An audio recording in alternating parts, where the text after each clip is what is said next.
Aprendido aqui no nosso estudo do Apocalipse, glória a Deus, conversando sobre a palavra do Senhor e o que o Senhor,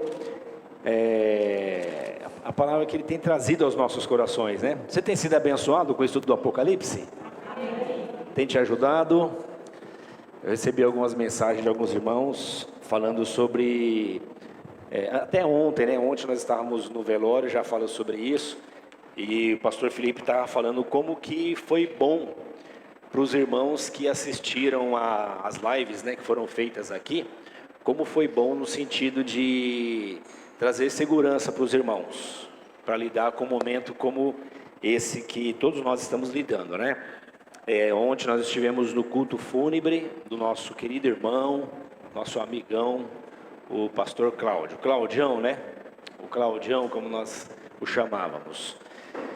E o Claudião, irmãos, nosso amigo, ele é um testemunho da obra de Deus na vida do ser humano, chamando, convertendo, conduzindo a um caminho de santificação, portanto de transformação, preparando essa pessoa, trabalhando na natureza dele, no seu caráter, fazendo dessa pessoa um verdadeiro discípulo de Jesus. Foi o testemunho que nós ouvimos ontem das pessoas que estavam lá, e é o nosso testemunho. Não é um perfeito, mas era um discípulo do Senhor Jesus, que nós podemos nos inspirar na forma que ele serviu o Senhor. E sobretudo, estava pronto para se encontrar com o seu Salvador. Eu e você precisamos estar pronto para nos encontrarmos com o nosso Salvador.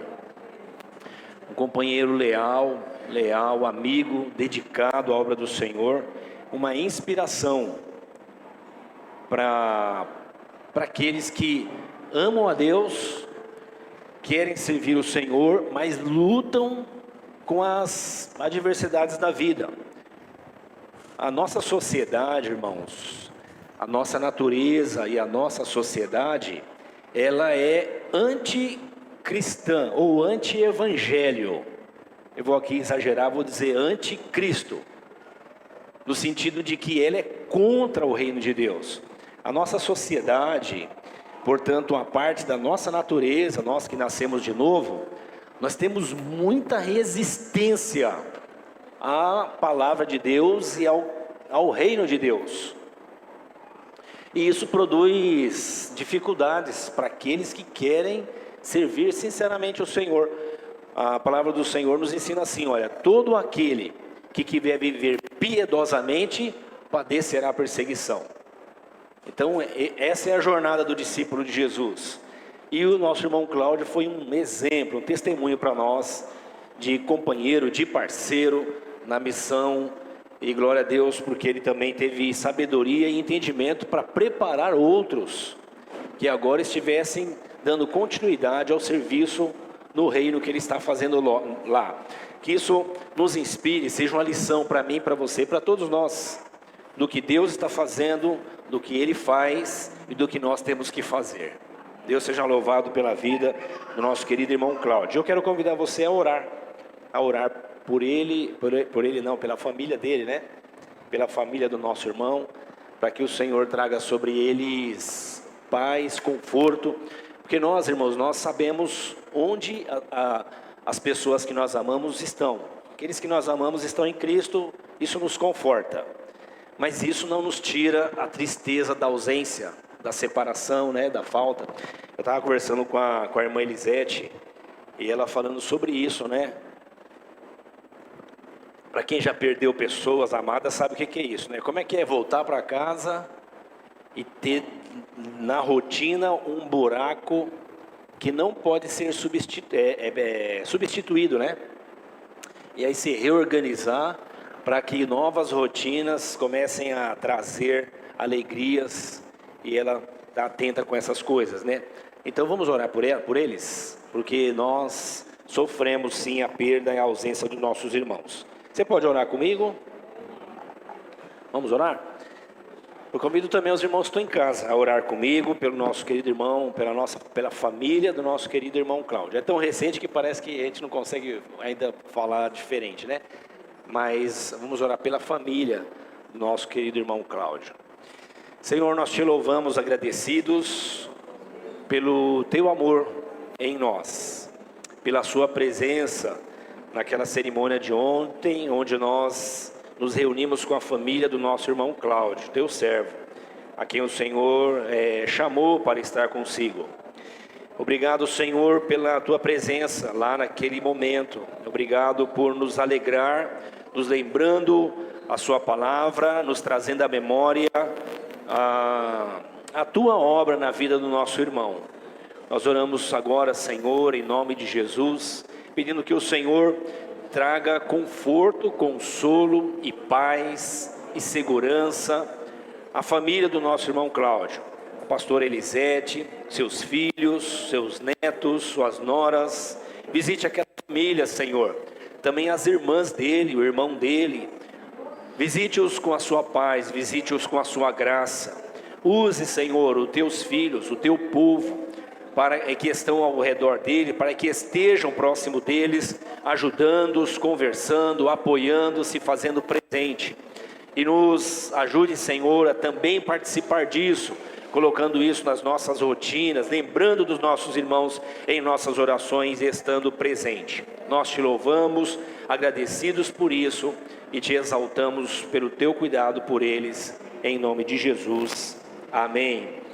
Glória a Deus. Bom, nós seguimos o nosso estudo no livro do Apocalipse. A palavra significa revelação. E o tema que eu quero falar hoje é Apocalipse, propósito e missão. O livro do Apocalipse tem 22 capítulos. Nós estamos falando falando dele, assim como ele é, numa espécie de livro que conta a mesma mensagem diversas vezes, então ela vai se recapitulando ou se repetindo. Ela não tem uma história linear, cronológica, ela vai se repetindo. E a última vez que eu falei aqui na ceia, eu falei sobre o capítulo 20, que fala a respeito do milênio. O milênio, portanto, é o período que cobre a vinda do Senhor Jesus, a sua primeira vinda. Ele nasce, cresce e morre na cruz. E quando ele chega, se estabelece o reino de Deus. Ele traz consigo o reinado de Deus. Esse reinado não é pleno ainda, mas ele sinaliza que o reino de Deus chegou. E isso exige mudança na humanidade. E o reino de Deus, portanto, esse reino, ele vai sendo sinalizado até a volta de Jesus.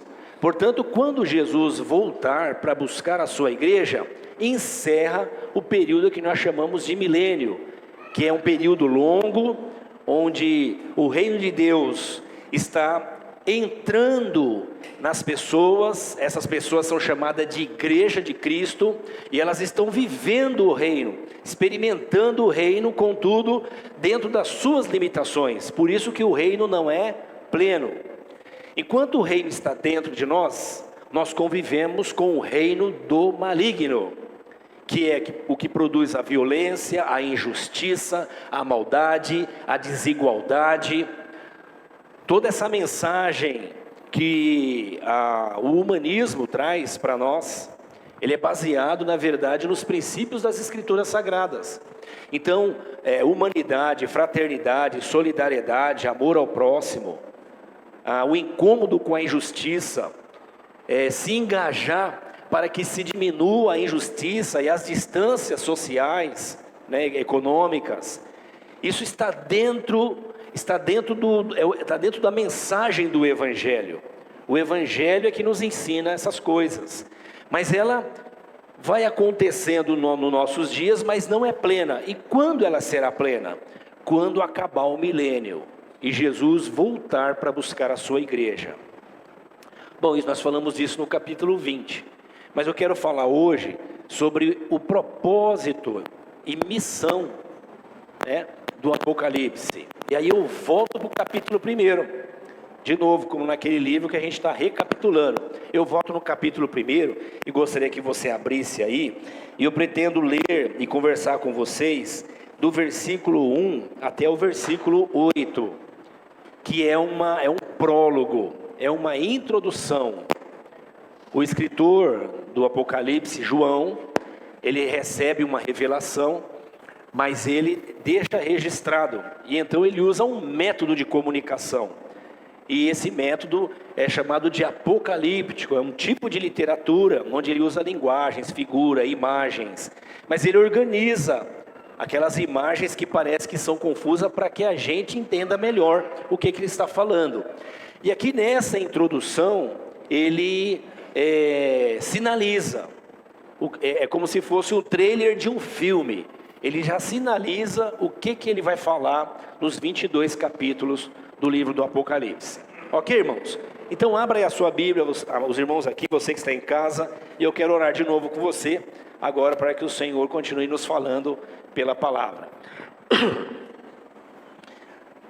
Senhor, nós somos gratos a Ti, Te louvamos por essa manhã, Te louvamos pelo que já ouvimos na Sua palavra, através dos louvores, a palavra cantada. E como é bom, Senhor, ser edificados com essa palavra viva. Obrigado pelo dom dos nossos irmãos, que estão sendo usados para a glória do Teu nome e para a nossa edificação. Continue nos falando, Senhor, continue nos edificando, nos santificando, purificando nossa mente e o nosso coração. Nos conduza, Senhor, a caminhos de vida, e enquanto estamos falando da Sua palavra, traga cura, Senhor, cura na mente, cura no corpo, cura na alma. Traga, Senhor, uma reorganização da compreensão que cada um de nós temos a respeito das Tuas promessas sobre o reino, sobre a Sua volta, sobre a nossa salvação, sobre a missão que o Senhor nos deu.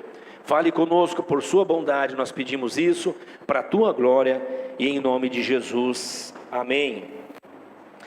O propósito do livro do Apocalipse, ele está bem claro, logo nos primeiros versículos do capítulo 1, e diz assim: revelação de Jesus Cristo, que Deus lhe deu, para mostrar aos seus servos o que em breve há de acontecer. Esse é o propósito do livro do Apocalipse.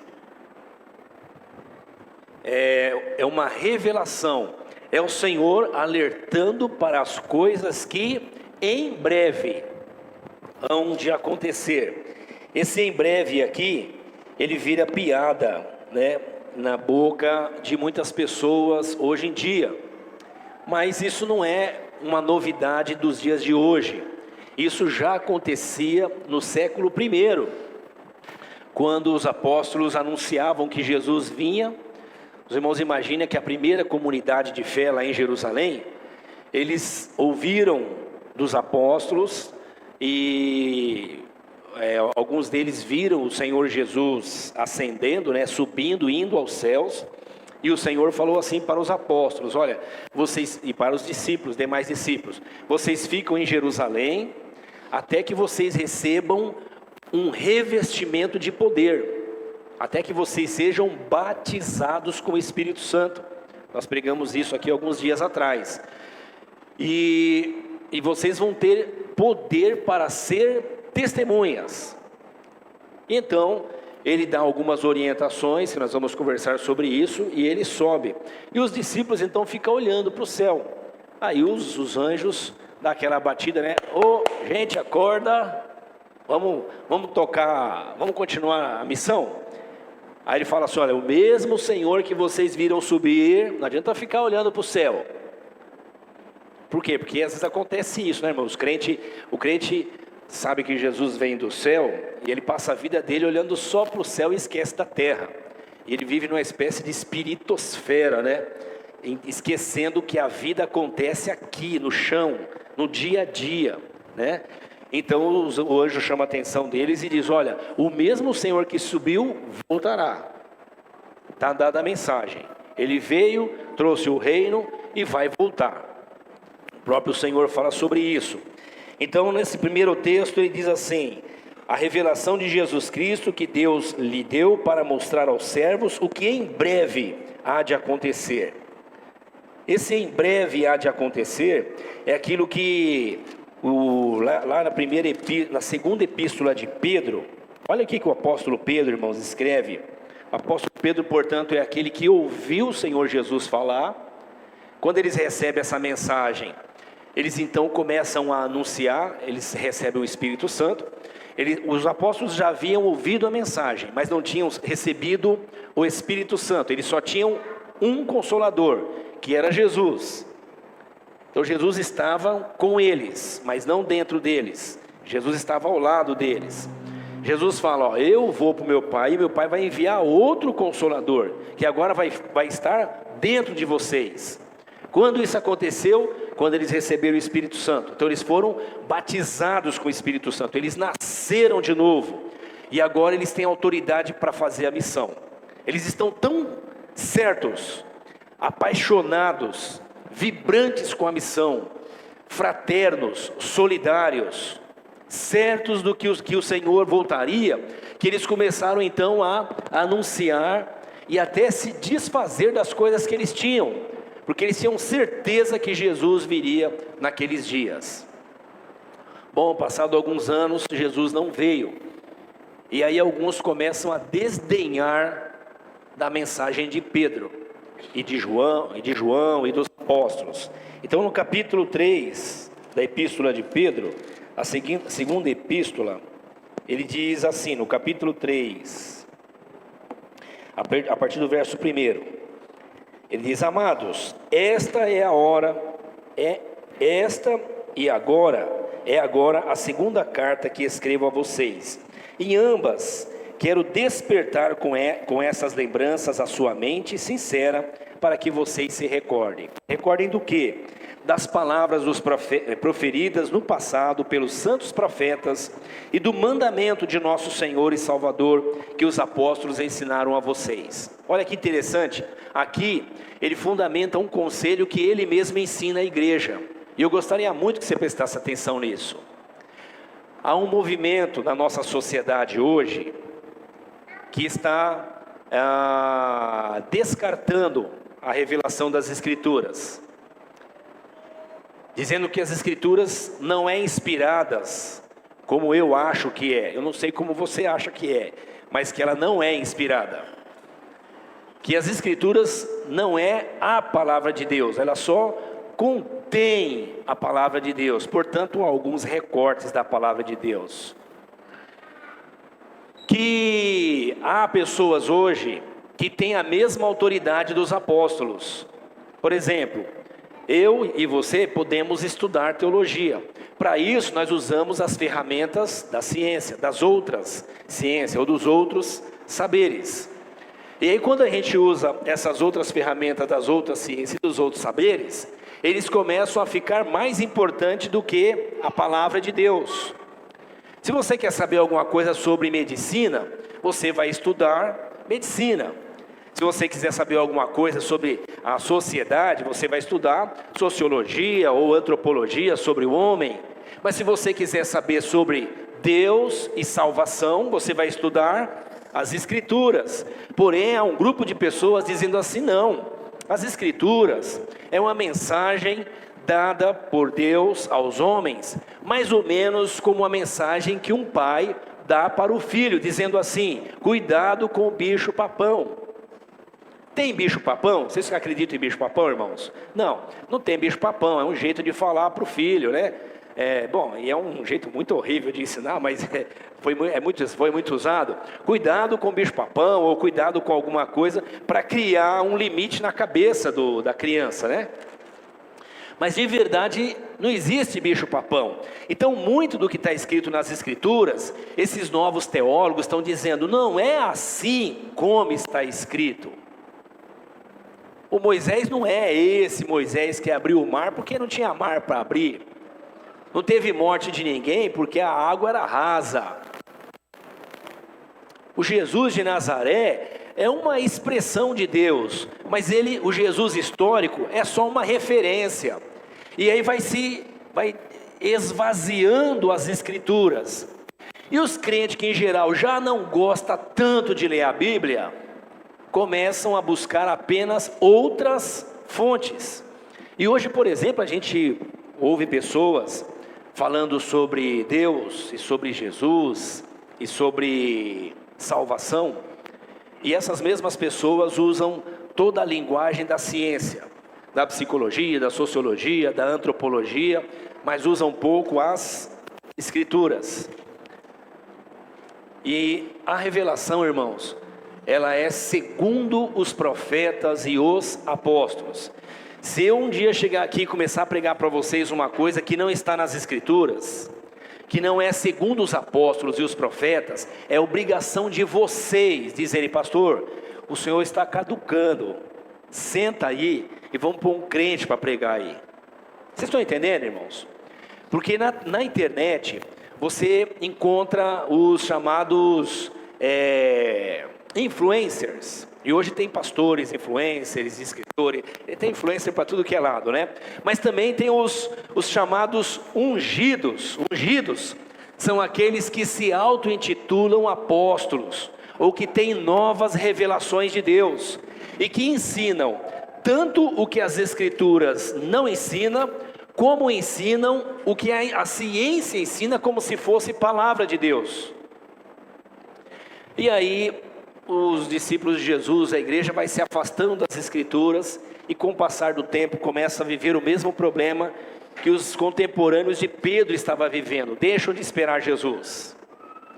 Nós estamos esperando Jesus, irmãos? Vocês estão por aqui ainda? Vocês estão por aí? Por favor, ainda não durma, espera só um pouco. Nós estamos esperando Jesus. Será que nós estamos aguardando Jesus? Será que nós estamos com aquela sensação que Jesus está voltando? Às vezes nos falta uma sensação. E esse mês que entra, nós vamos abordar um tema, nós vamos passar para os irmãos depois, com o propósito de ajudar os irmãos a identificar, igual lâmpada, sabe? Que você joga assim e encontra o que está fora do lugar, ou encontra alguma coisa que está escondida. Esse mês que entra, o nosso objetivo é esse: ajudar os irmãos a identificar a heresia, a apostasia, o afastamento que está acontecendo da palavra de Deus, o distanciamento das escrituras. Alguns de nós, por exemplo, irmãos, olhamos algumas igrejas e alguns sistemas de liderança e comportamento de cristãos, sem absolutamente achar que ninguém tem que ser perfeito, porque a Bíblia não ensina isso. Mas nós encontramos isso e pensamos assim: alguma coisa está errada, porque está tudo fora do lugar, né? Tem uma música da Cássia Eller, que ela diz assim: o mundo está ao contrário. Eu acho que a letra é do Nando Reis, mas ela fala, do Nando Reis, né? Fala assim: o mundo está ao contrário e ninguém reparou. Então, até para quem não lê a Bíblia, Deus está usando os poetas da atualidade para falar para a sociedade, porque ninguém será tido por inocente. O mundo está ao contrário e ninguém reparou. Às vezes nem quem está cantando reparou, mas a profecia está sendo dada. É disso que nós estamos falando. E Pedro está dizendo que já naqueles dias estavam abandonando o ensino dos profetas e dos apóstolos. Não havia YouTube, não havia Facebook, nem Instagram, e que bom que há tudo isso hoje, mas hoje também aumentou a nossa exposição a falsos profetas, a falsos ensinadores. E se eu e você não temos o filtro, a gente recebe e acha que é o que Deus está dizendo. Então Pedro diz assim, versículo 3, eu vou pular o 2: antes de tudo, saibam que nos últimos dias surgirão escarnecedores, zombando e seguindo suas próprias paixões. Surgirão o que, irmãos? Escarnecedores, que zombando seguirão as suas próprias paixões. Paixões aqui é desejo, vontade, tá? Quando você lê na Bíblia paixão, não é só sexo, tá, irmão? Normalmente a gente olha muito para esse lado só moral, né? Sexual. Paixão é desejo, vontade. É isso que eu e você temos, e que é bom. Tem tanta coisa boa dentro de nós que é paixão, mas tem muita coisa da nossa paixão que tende para nos trazer destruição. Então ele está falando, por conta das suas paixões, eles dirão: o que houve com a promessa da sua vinda? Desde que os antepassados morreram, tudo continua como desde o princípio da criação. Vocês já ouviram isso? Jesus vem? Ah, que vem, meu pai falava, seu avô, seu bisavô, isso aí é história da carochinha, história do bicho papão, lembra? Aí vem os novos teólogos dizendo assim, olha, não é que Jesus vem, ele já veio. E se ele estiver em você, você vive a vida aqui, depois que acabou, acabou. O mundo não vai acabar, e geograficamente não vai mesmo, mas esse mundo não vai passar. Há uma série de discursos novos, desconstruindo o que os apóstolos ensinaram, ouvindo o Senhor Jesus, e o que eles ensinaram, ouvindo os profetas. Eu e você precisamos estar atentos a isso. Se o que nós ouvimos de evangelho e cremos e estamos seguindo, muita coisa, irmãos, que é feito hoje, alguém diz assim, mas isso aí era na época dos nossos pais, isso era quando a igreja era mais rígida, isso era quando a igreja era mais dura. Bom, vocês imaginam que eu já ouvi que essa comunidade aqui é de portas abertas, é muito liberal, é muito porta aberta. E quando os irmãos ouvem a gente pregar aqui, alguns irmãos também começam a dizer assim, nossa, parece que a igreja está endurecendo, ficando mais ortodoxa, mais tradicional. Ué, que confusão é essa, se não a falta de conhecimento das Escrituras? Eu não sei o que é tradição, eu não sei o que é ser ortodoxo, eu não sei o que é ser tradicional, como eu não sei o que é ser liberal. Jesus em nossos dias, irmãos, seria chamado de liberal, mas mataram ele porque ele era ortodoxo, certo? É o mesmo que acontece em nossos dias por não conhecer as Escrituras. Então Pedro está dizendo, olha, eles diziam, o que ouvem com a promessa da sua vinda, desde que os antepassados morreram, tudo continua como desde o princípio, mas eles deliberadamente esquecem de que há muito tempo, pela palavra de Deus, existe céu e terra, está formada da água e pela água, e pela água o mundo daquele tempo foi destruído. Então ele está dizendo, a terra que existe, que saiu da água, foi destruído pela água, porque Deus disse que seria assim. E ele continua dizendo, e a terra que agora existe, vai ser destruída pelo fogo, porque a palavra do Senhor diz que é assim. E depois ele vai dizendo o que vai acontecer com esse planeta, como que vai haver um processo de alteração em todo o planeta, em toda a crosta terrestre. E vai haver então como se fosse um período de transição. Os irmãos lembram que você estuda, né, na história, a transição das eras, né? Era do gelo, as mudanças climáticas. Vai haver mais uma, só que essa será a última. E nessa última, essa terra será transformada. O apóstolo Pedro diz que ela vai ser desnudada. Essa crosta será arrancada, alguma coisa nova será estabelecida, para que se cumpra a palavra do Senhor. E isso tem sinais, há placas na estrada da vida, dizendo onde e quando isso vai acontecer. E naqueles dias de Pedro, o pessoal já estava zombando dele, dizendo que isso era ultrapassado. E ele está dizendo que as pessoas que falavam isso, é porque estavam sendo conduzidas pelas suas próprias paixões, desejos. Paulo escrevendo para Timóteo, diz que nos últimos dias, o pessoal ia deixar de lado as Escrituras, e ia como que contratar para si mestres. Na linguagem de hoje seria influencers, youtubers, pregadores da teologia coach, ou da teologia da prosperidade, ou aqueles que fazem discursos, como é que chama, de autoajuda, isso, autoajuda. E hoje tem muitos pregadores assim. E aí as pessoas vão se cercando desses pregadores, porque eles falam o que é agradável aos seus ouvidos.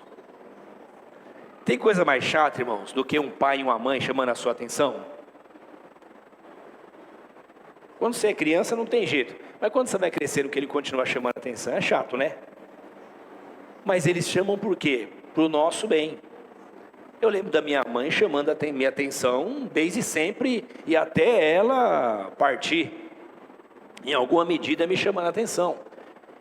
Então é esse cuidado de Deus conosco, nos alertando, a palavra de Deus nos chamando a atenção. Por quê? Porque quando eles vão embora, a gente sente falta. E alguns acabam esquecendo tudo que foi ensinado e aí acabam destoando nas suas vidas. Versículo 8: não esqueçam disso, amados, para o Senhor um dia é como 1000 anos, e 1000 anos como um dia. O Senhor não demora em cumprir a sua promessa, como julgam alguns. Ao contrário, Ele é paciente com vocês, não querendo que ninguém se perca, mas que todos cheguem ao arrependimento. Portanto, quanto mais rápido eu e você ouvirmos a voz do Senhor e respondermos a sua voz, mais rápido Ele retorna. Me parece aqui que o que retarda a volta do Senhor é a resistência da própria igreja a se sujeitar à palavra dEle. É a resistência de se sujeitar ao Senhor como seu Senhor. Nós encontramos as pessoas falando, por exemplo, você crê em Jesus? Vixe, se crê em Deus, nossa, esse então tem uma fé. Você não ouviu alguém falando assim? Mas eu tenho uma fé. O que é fé? Confunde-se com crença.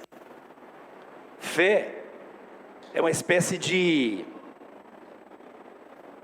força de Deus em nós, que nos tira dessa posição aqui de quem está em pé e nos curva diante dEle, reconhecendo que Ele é Senhor sobre tudo e sobre todos.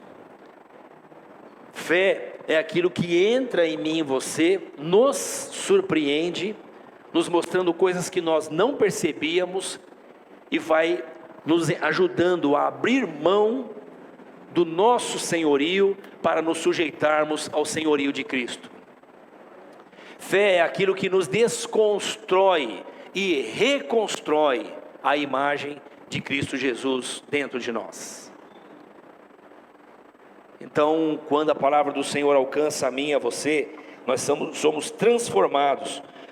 Versículo 10, eu encerro essa leitura de Pedro. O dia do Senhor, porém, virá como ladrão. Claro que o ladrão não avisa quando ele chega, mas eu e você podemos fazer o quê? Deixar a nossa casa segura. Então o Senhor nos ensina, o Pedro nos ensina, Jesus fala sobre isso, João fala sobre isso. A volta do Senhor Jesus será como um assalto, ninguém estará esperando, ou as pessoas não estarão esperando, até que Ele volta e aparece para buscar a sua igreja. Muito bem, voltando ao Apocalipse capítulo 1, ele diz então, esse é o propósito, trazer essa revelação das coisas que em breve irá acontecer. Você acredita que essas coisas em breve irão acontecer? Bom, pensa sobre isso. Pensa sobre quanto essa frase impacta a sua vida. Pensa sobre quanto isso afeta você. É assim, olha, você precisa cuidar da saúde. Todo mundo aqui já ouviu essa frase, né? Todos nós, os adultos então, ouvem isso o tempo todo. Você precisa cuidar da sua saúde.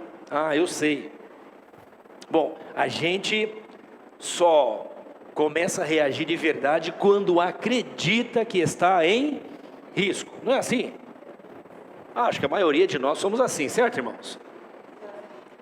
A água vai batendo no pé, vai subindo, né? Aí você fala, ixi, eu acho que eu vou me afogar. É melhor colocar um salva-vidas. Não é isso? E aí nós começamos a buscar ajuda. Então quando a gente ouve a palavra do Senhor, Jesus está voltando, você fala, se eu creio de verdade. Mas quando você começa a olhar e ver o que está acontecendo, quando você começa a olhar para si mesmo e ver como as coisas estão te afetando, você começa a ficar preocupado e dizer, eu preciso estar pronto, porque Jesus está voltando. Já falo sobre esse pronto, mas eu preciso responder à chamada de Deus na minha vida, porque Jesus está voltando. Amém, amados? Capítulo 1, versículo 2. Ainda versículo 1, segunda parte do versículo 1.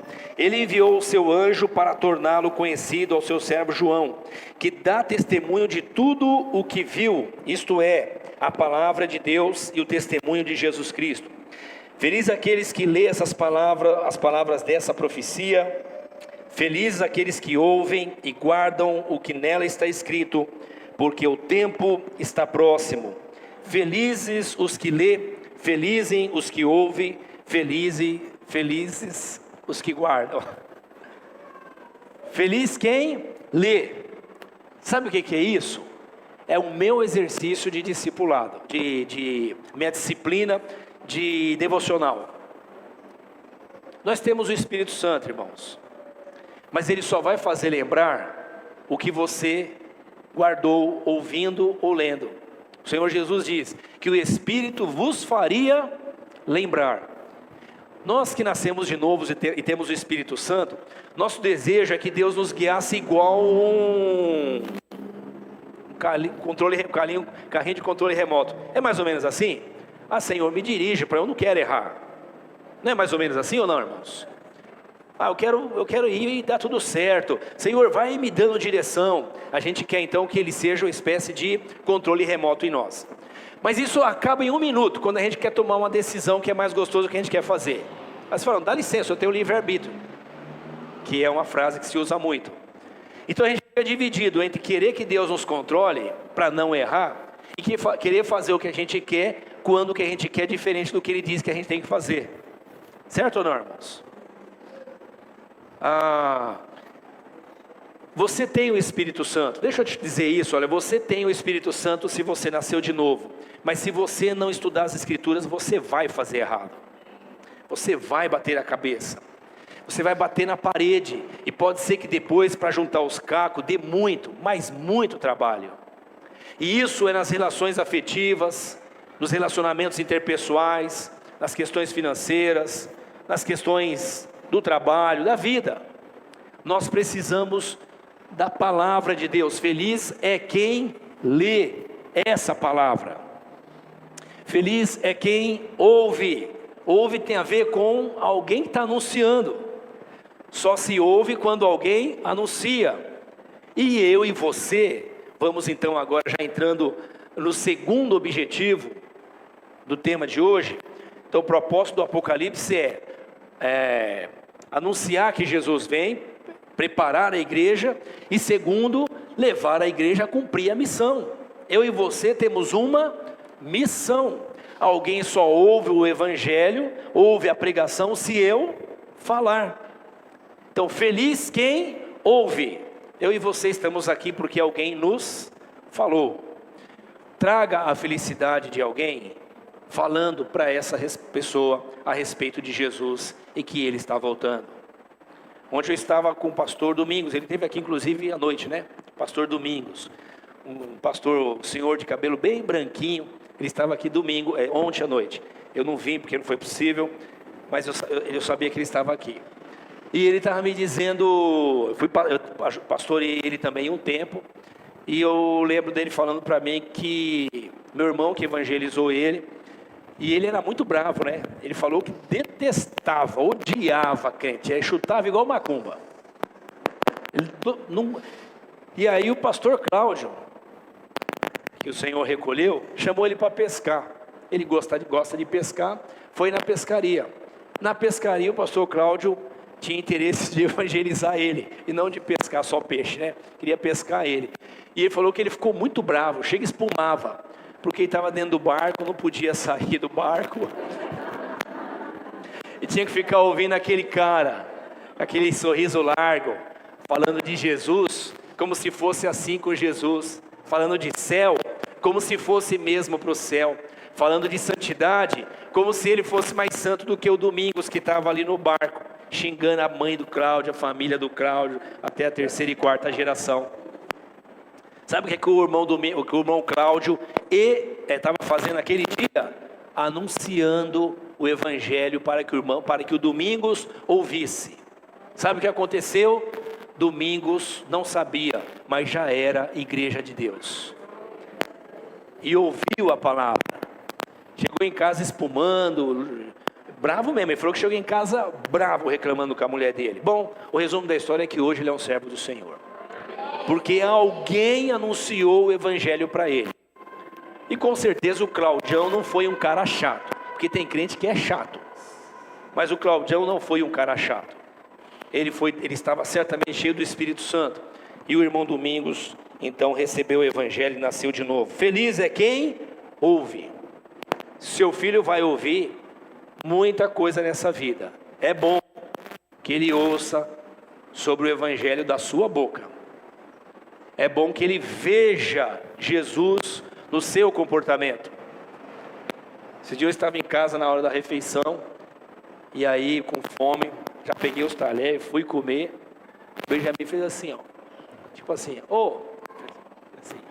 Aí eu falei, claro, bem, oxe, dá a mão aqui, vamos, como se, né, eu não tinha esquecido. Bom, por que assim? Porque ele vê a gente orar. E por que a gente ora? Não é para manter um ritual, não. É porque é bom ter saúde, ter apetite e ter o que comer. E sentar na mesa e dizer, Senhor, obrigado, o Senhor é 10, o Senhor realmente não é mole não. Nós não estamos com nada, mas o Senhor é demais. Nós não estamos falando de rito, nós estamos falando de expressão, de fé, que nos leva a nos sujeitar ao Senhor e mostrar que Ele é o nosso Deus e o nosso Senhor. Então, felizes é os que ouvem. E por fim, João diz assim, feliz é aqueles que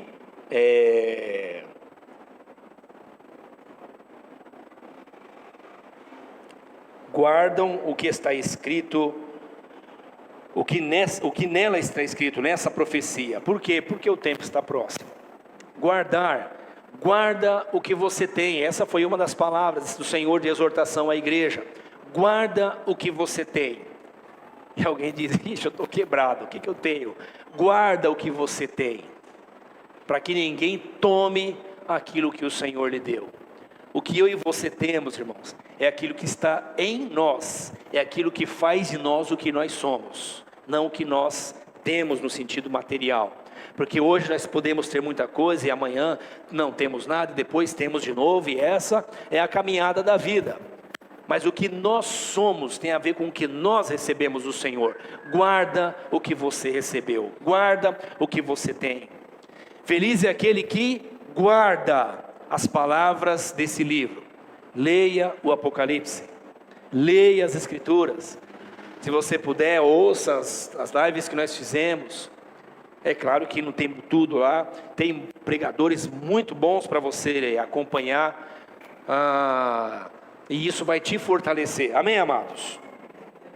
Versículo 4, João, quem está escrevendo é João, as 7 igrejas da província da Ásia. Nós aprendemos aqui com o pastor Zanetti, que as 7 igrejas representam a universalidade da igreja, não são apenas as 7 igrejas da Ásia Menor, o Ocidente Asiático, da Ásia, né? Mas são 7 locais mesmo, mas mais do que isso, é uma mensagem universal para toda a igreja de Cristo.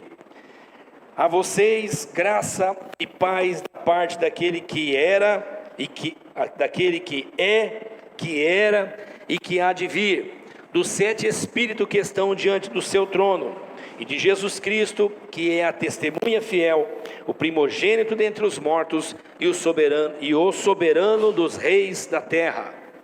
Ele nos ama e nos libertou dos nossos pecados por meio do seu sangue, e nos constituiu reino e sacerdotes para servir a seu Deus e Pai.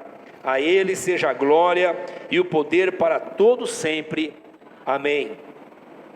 Eis que Ele vem com as nuvens, e todo olho o verá, até mesmo aqueles que o traspassaram, e todos os povos da terra se lamentarão por causa dele.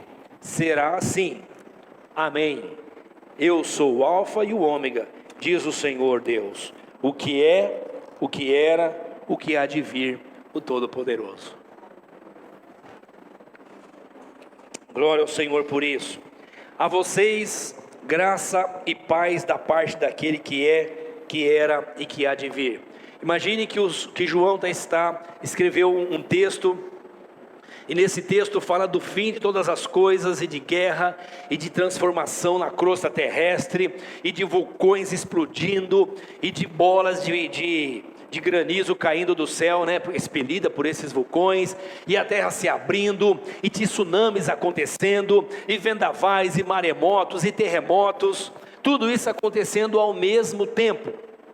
Isso depois da água doce ter sido contaminada, depois da água salgada ter sido contaminada, muitos peixes terem morrido, ou seja, a pesca diminuiu, a agricultura empobreceu, a terra deixou de produzir, e o caos está estabelecido.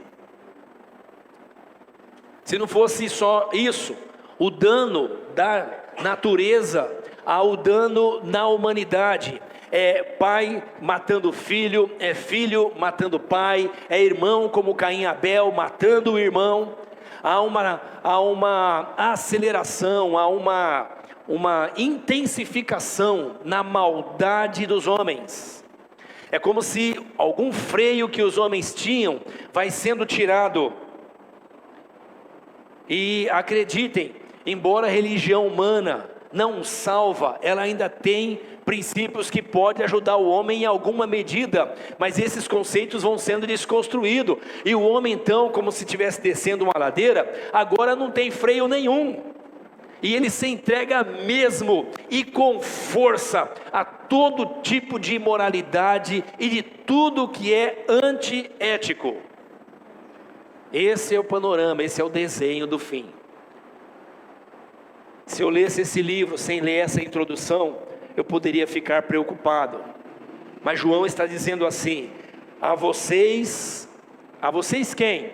Para quem que ele está escrevendo? É para o mundo inteiro que ele está escrevendo, irmãos? Não, ele está escrevendo para a igreja. A revelação não é para a humanidade, porque a humanidade está se lixando para Deus. A humanidade está se lixando para novo céu, nova terra. A humanidade está se lixando para tudo, igual eu e você estávamos nos lixando para tudo isso. Por exemplo, você diz para alguém assim: olha, eu vou para o céu. Ele diz: ah, tá, só se for da boca do céu, da boca do leão. O que você acha que você é? Você acha que você vai para o céu, Val? Você acha que você vai para o céu? Lógico. Quando ela fala isso, alguém diz assim, fala: mas é soberba mesmo, hein? Que arrogância! Quem ela acha que é para dizer que vai para o céu? Calma, calma, gente do amor e da paz. Calma. Ela está dizendo que ela tem uma convicção, e na convicção dela está estruturado, tem uma base que estrutura a convicção dela. A humanidade que é fofinha, irmãos. A humanidade é uma fofura. Nós não sabemos com detalhes. Mas se você for dar uma pesquisada, e não faça isso, estou falando de coisas que eu vejo, às vezes, algumas reportagens no final do dia, em alguns canais que me interessam, mesmo no YouTube, e eles falam um pouco do que está acontecendo, por exemplo, na guerra da Ucrânia e Rússia, ou nos golpes que estão acontecendo agora aqui na África. Irmãos, o nível de violência humana com crianças, mulheres, com homens, é uma bestialidade. E as pessoas não estão possessas de demônio. Elas não estão estribuchando de demônio. Essas pessoas se dizem humanas, que amam o próximo, desde que o próximo não diga que vai para o céu, desde que o próximo não me peça de eu entrar na terra dele, de eu roubar a casa dele, desde que o próximo não me impeça de eu roubar o marido dele, a mulher dele, os bens dele. É esse comportamento de tomar o do outro. Não vai me dar? Eu vou às últimas consequências de violência. É essa humanidade rosinha que diz que ama a Deus. Você acha que Deus está escrevendo as escrituras para a humanidade? Não. A humanidade matou Jesus de Nazaré. E se ele voltasse, ela matava ele de novo, se pudesse, se possível fosse. Por quê? Porque a humanidade rompeu com Deus e se tornou o seu próprio Deus. A humanidade, ela não é tão ruim quanto pode ser, mas ela é deformada. E na sua deformação ela faz isso, essa violência, essa maldade. Bom, a mensagem está sendo dada para a igreja. Lembra que eu falei do irmão Domingos? Foi de propósito. Lembra que eu falei do Domingos? O irmão Domingos, lá dentro do barco, ouvindo o Claudião falando para ele: ó, Jesus te ama. Cara chato, Jesus te ama. Alguém aqui mais, alguém aqui, deixa eu perguntar, alguém aqui hoje é um discípulo de Jesus, mas detestava crente? Mais alguém? Não. Claudinha não gostava de crente, nem você, nem a Malu, nem a Marlene, Sérgio não gostava, mais alguém não gostava? Nossa, tem gente ruim aqui mesmo, bastante gente. Eu achei que ia ter só um ou outro. Se continuar o negócio vai. Então não gosta de crente. Você também, Tati? Não gostava de crente, tá bom. Não precisa nem falar, né, Tati? Eu vou olhar sem entregar os nomes, tá, gente? Não gostava de crente, mas hoje vocês estão servindo a Cristo. Por quê? Os motivos são diversos. Pode ser, seja lá qual for o motivo, né? Mas olha que interessante. Quando você ouviu o Evangelho, você não era igreja. Ouça aqui, ó, quando você ouviu, você não era igreja. Perdão, você não sabia que era igreja. Você estava no meio da sociedade e não sabia que era igreja. Quando alguém falou de Jesus para você, da salvação, alguma coisa dentro de você abriu o seu entendimento. Não é que você passou a ser igreja, você era igreja, você estava como que com os olhos tampados e os ouvidos fechados. Os olhos foram destampados e os ouvidos abertos. E você falou: eu sou de Deus, eu sou filho de Deus, eu sou de Jesus, eu agora quero seguir Jesus, eu agora creio na Bíblia. Não foi a pregação bacana do pregador, esquece isso, irmãos. Não foi o pregador que eloquente, esquece isso. Quem pescou você foi Jesus Cristo, pelo poder do Espírito Santo, porque Ele já tinha te chamado, Ele já tinha chamado você.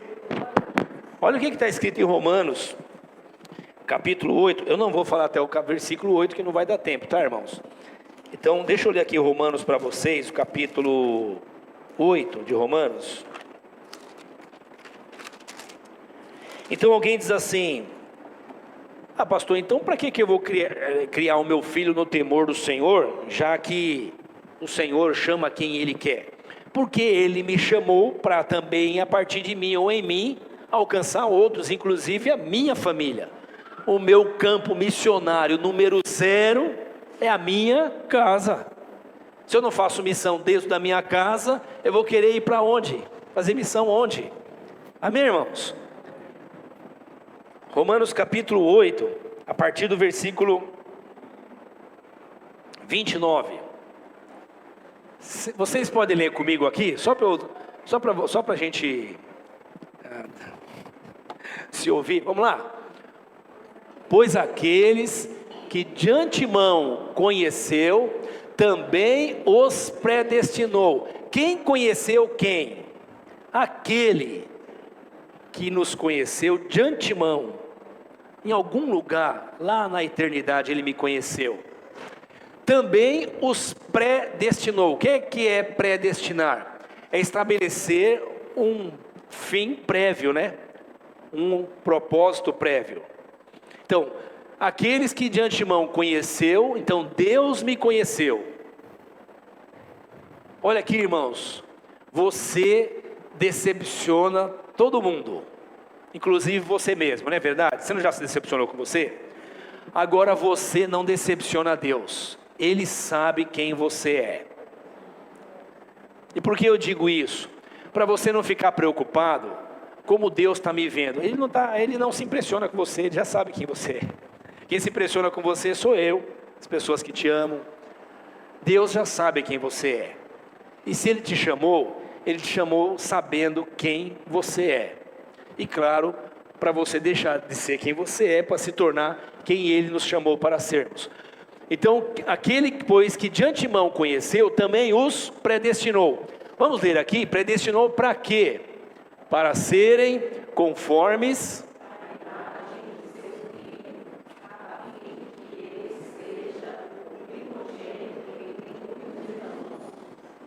Muito bom. Ele então nos chamou. Ainda no versículo 30, hoje eu estou desafinando até para falar, irmãos. Versículo 30, vamos ver? Eu gostaria que você lesse comigo também, tá? E aos que predestinou, então vamos lá, ele predestinou. Quem? Todos. Ele predestinou a todos. Todo mundo será salvo? Toda a humanidade será salva? Sim ou não, irmãos? Não, pelo menos não é o que o Apocalipse diz. Eu adoraria que fosse, e eu estou fazendo missão aqui para que seja. Eu estou pregando para todo mundo que encosta em mim. Isso faz bastante tempo. E eu espero fazer isso até morrer. E eu estou incentivando você a fazer a mesma coisa. E nós só estamos aqui em Parque Bristo, cumprindo a missão, fazendo a obra, para alcançar as pessoas desse bairro. Por quê? Porque eu não sei quem será salvo. Eu só tenho um chamado: anunciar as grandezas daquele que me chamou. Amém? Amém. Então eu tenho que anunciar. Mas o texto está dizendo aqui que aos que predestinou, aos que, diz que não é todos, ele chamou alguns.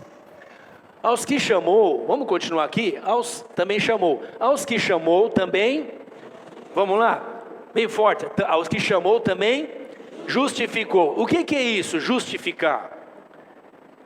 Ele me tornou justo. Por quê? Eu não podia me fazer justo diante de Deus. Não, mas eu sou gente boa pra caramba.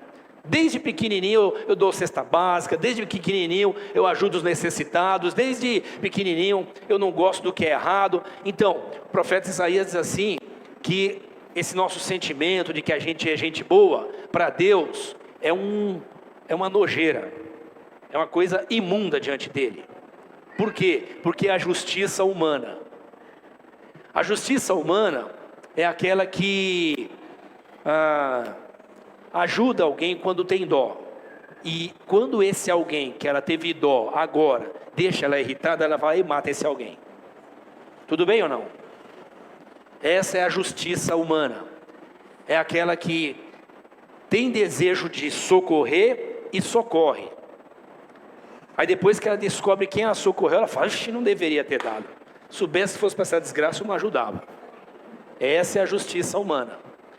Ela é, vou usar um termo aqui que não é bom, mas é como se fosse bipolar, né? Desequilibrada. Eu tenho respeito aos irmãos que lidam com isso. Estou só usando como referência essa questão de extremo. Ela é extremada, ela é desequilibrada. Então o texto bíblico diz que a nossa justiça diante de Deus é uma coisa imunda, desprezível. Então ninguém será salvo porque é gente boa. Mas a palavra do Senhor diz que aos que Ele predestinou, Ele também justificou. Justificou tornou justo. E como Ele nos tornou justo? Pela morte de Cristo Jesus na cruz do Calvário. Deixa eu só voltar para o Apocalipse. Deixa esse texto aqui. Eu só vou ler um texto aqui do Apocalipse para vocês, que diz assim, capítulo 5, diz assim, ouça aqui comigo, irmãos, olha, capítulo 5, versículo 9. Tu és digno de receber o livro e de abrir os seus selos, porque foste morto. Quem foi morto? Jesus, foi assassinado. E com o seu sangue compraste para Deus gente de toda tribo, toda língua, todo povo e toda nação. E os constituíste reino e sacerdote. Ele comprou. Por que ele comprou? Porque nós havíamos sido escravizados pelo diabo. Ele comprou, ele pagou para que eu e você fôssemos justificados. O sangue de Cristo nos tornou justos. Então quando João começa dizendo assim, a vocês graça e paz. Ele está dizendo, gente, vem chumbo grosso aí, vem chumbo grosso aí, mas para a igreja de Deus, estejam em paz, vocês estão em paz com Deus. A Bíblia nos ensina que a humanidade está em rebelião contra Deus. Todo mundo aqui, quem é pai aqui, ou quem cuida de alguma criança, já viu como é que é criança rebelde, não tem? Às vezes, rebelde, filho bonzinho, né? Meus filhos são tudo bom, não tem filho melhor do que os meus aqui.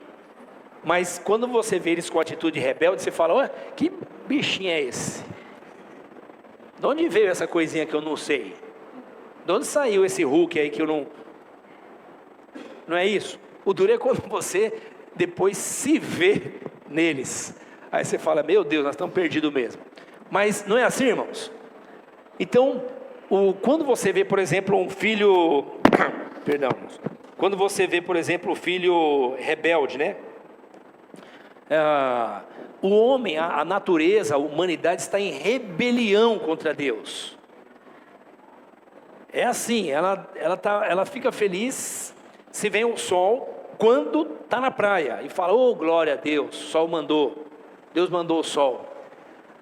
Aí o outro que está lá no Nordeste, numa seca terrível, fala, maldição de céu que manda esse sol para... É o mesmo sol, né, que pega num lugar e no outro.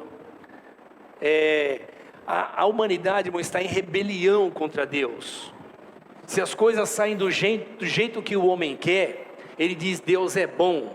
Se não sai do jeito que ele quer, ele fala que não tem Deus, não há Deus. O homem está em rebelião contra Deus. Ele não quer um Senhor sobre si, ele é Senhor de si.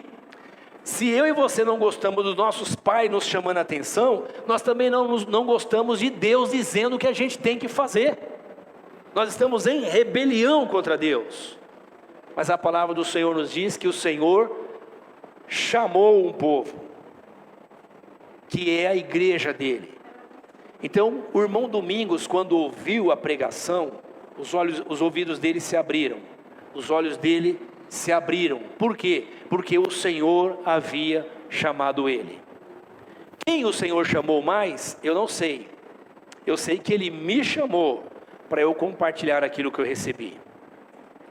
A palavra graça e paz, que nós usamos o tempo todo para nos saudar, é para lembrar a mim e a você que a graça de Deus nos alcançou e encerrou a rebelião que eu tinha contra Deus. Eu recebi graça e estou em paz. Eu posso ler o livro do Apocalipse, seguro de que o Senhor que me salvou é aquele que vai me dar graça para eu passar os 22 capítulos do Apocalipse, só para facilitar a leitura. Tudo bem, irmãos? Ele fez isso em nós. Ele nos comprou. Nós somos dele. Por isso que nós, os crentes, chamamos Jesus de Senhor. Não é porque é bonitinho. É porque nós dizemos, Ele é o nosso Senhor. Ele é o meu Senhor. Isso nos ajuda a diferenciar diálogo interreligioso, que é conversar com todas as pessoas e todas as religiões, com culto a deuses estranhos. Eu posso e devo, junto com você, ter diálogo interreligioso, conversar com todas as pessoas de todas as religiões, mas nós só temos um Deus, e uma doutrina, e uma verdade, e um evangelho, que é inegociável. E é por causa disso que a igreja será perseguida nos últimos dias, porque ela não vai negociar relacionamentos, negócios, a santidade da vida dela, para ser agradável à sociedade. Mês que vem nós vamos falar sobre isso. A igreja não vai entrar na armadilha do politicamente correto para ficar fofinho diante de uma sociedade que é agressiva e violenta, que tem um discurso de bondade, mas está longe de Deus. Eu e você podemos abrir o livro do Apocalipse e ouvir o Senhor dizendo, como um pai falando para o filho que faz besteira, graça e paz, filho, graça e paz. E nós temos segurança da salvação que Deus nos trouxe, como a Val acabou de dizer. Você tem certeza da sua salvação? Você vai para o céu? Claro que eu vou. Você se acha? Não, é o contrário. É exatamente porque eu sei quem eu sou. Eu sou um pecador, mas Ele me chamou, Ele abriu os meus olhos, Ele abriu os meus ouvidos, Ele me justificou, Ele me santificou e Ele vai me glorificar. É isso que o texto bíblico diz. Amém, irmãos? Bom, nós vamos continuar essa conversa semana que vem, no novo mês, porque nós vamos mudar o tema, mas a abordagem nossa vai seguir nessa direção. Amém? Nós estamos indo para mais uma semana. Que bom que o Senhor me chamou, que bom que Ele me fez a sua igreja, que bom que Ele te chamou. Mas Ele te chamou com um propósito. Sabe qual é o propósito? Você e eu anunciarmos as grandezas daquele que nos tirou das trevas e nos trouxe para a sua maravilhosa luz. Ele nos chamou com um propósito. Não é para me dar carro, casa, prosperidade e pensamento positivo e atrair coisas positivas para mim. Olha, irmão, todas essas coisas aí, eu não sei se funciona, eu não sei como é que é isso aí. Eu sei eu sei do que as Escrituras nos ensinam. E o que as Escrituras nos ensinam é que Ele nos chamou para eu e você sermos transformados. Quando Deus chama você para você ser santo, não é que Ele é um chato, é que Ele sabe que o encardido do pecado vai matar você e eu. Vai nos deformar, vai trazer mal para dentro da nossa casa, da nossa família, dos nossos relacionamentos, dos nossos negócios, da nossa saúde mental, emocional. Ele está nos tirando de um mundo em rebelião e chamando a gente para viver em santidade. Ele nos chamou para sermos parecidos com Jesus. E Paulo, nesse capítulo 8 de Romanos, ele diz: Ele vai fazer isso. Ele está produzindo a imagem de Cristo em nós. Amém, irmãos? Não tenha medo. Jesus está voltando, você tem que desejar. Volta mesmo, Jesus. E enquanto o Senhor volta, continua transformando a minha natureza. Glória a Deus. Vamos orar? Eu quero orar com você, orar com os nossos irmãos que estão em casa e animar vocês a se encherem da palavra do Senhor. Os dias são maus, mas Deus é bom. E Ele está comigo, e nós vamos enfrentar as adversidades do dia a dia, renovados, porque Ele nos deu poder para isso. Ele nos deu o seu Espírito Santo, nós somos templo do Espírito Santo de Deus. Ore comigo, agradecendo ao Senhor. Se o Senhor falou com você, se alguma questão específica da palavra te tocou, te chamou a atenção, busque esclarecimento sobre isso, pense sobre isso, ore sobre isso, ponha na sua vida. Se não aconteceu nada, a semana que vem a gente vai ter outro pregador, e você também ora para o Senhor te despertar, porque nós precisamos ouvir a palavra, nós somos igreja, e sermos tocados pelo Espírito. Vamos orar, irmãos? Pai, nós te louvamos pelo seu amor e bondade, obrigado por sua graça e misericórdia, obrigado por sua palavra. Continue, Senhor, a nos despertar do sono, continue a nos avivar, olhando para a realidade da vida, o que nos cerca, a apostasia, o distanciamento das Escrituras, olharmos para a verdade do livro da revelação, o Apocalipse, Senhor, e estarmos percebendo o quanto o Senhor está próximo, e quantos dias estão chegando ao fim. Nós oramos, Pai, para que o Senhor continue a nos dar entendimento da obra salvadora que o Senhor fez em nós, para não termos medo do nosso futuro e focarmos na missão que está ao nosso redor, que é compartilharmos a Tua salvação com aqueles que convivem conosco. Senhor, tire de nós toda esse peso da religião. Tire de nós, Senhor, toda essa carga de religiosidade. Tire de nós, Senhor, tudo isso que nos neutraliza, que nos impede, Senhor, de desfrutarmos a liberdade para a qual o Senhor nos chamou. E leve-nos, ó Senhor, a viver essa vida de liberdade, compartilhando a liberdade com os que estão ao nosso redor. libertando aqueles que estão aprisionados, Senhor, pela religião, pelo engano, pela mentira, aqueles que estão buscando e não encontram, aqueles que estão vazios, aqueles que estão desorientados, aqueles que estão tirando ou tentando contra a própria vida. Senhor, nos leve a anunciar as grandezas do seu reino, Senhor, para aqueles que estão ao nosso redor. Encha-nos do seu Espírito, ó Pai, para que estejamos experimentando a sua boa, perfeita e agradável vontade e compartilhando ela com os que estão ao nosso redor, a partir de nossos lares. Nós pedimos isso em nome de Jesus. Estamos indo, Senhor, para mais uma semana de vida, de trabalho, de desafio. Estamos na vida, Senhor, no chão da vida, lidando, Senhor, com tensões e questões econômicas, e de saúde, e de desemprego, e de crises nos relacionamentos. Estamos no chão da vida, Senhor, e pedimos que o Senhor encha os teus filhos de esperança, do seu Espírito Santo, da alegria da tua promessa, da certeza do seu retorno, da certeza de que o Senhor está conosco até os últimos dias, para que estejamos vivendo essa vida e desfrutando dela, nas bênçãos que o Senhor tem nos dado, desfrutando da sua riqueza, da sua beleza e da sua graça, em nome do seu Filho Jesus. Nos conduza, Senhor, a dias de paz e de bênção, para a glória do teu nome, em nome do seu Filho Jesus. Amém.